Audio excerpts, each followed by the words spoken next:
Hi మిత్రులారా, welcome to the great voice your శబ్దాతి. కాలము మనము చెప్పినట్టు నడవదు, కాలము మనం చెప్పినట్టు నడవదు. అదే పని అయితే మన చేతుల్లో ఉంటుంది కాబట్టి మనం చెప్పినట్టు నడుస్తుంది. అలాగే మనము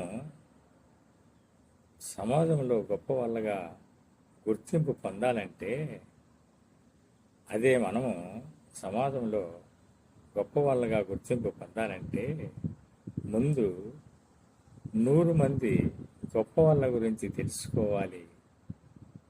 తెలుసుకున్నది సమాజానికి పంచాలి. అప్పుడే నిన్ను సమాజంలో గొప్పవాడిగా గుర్తిస్తారు. లైక్ చేయండి, షేర్ చేయండి, సబ్స్క్రైబ్ చేయండి మిత్రులారా. Thank you.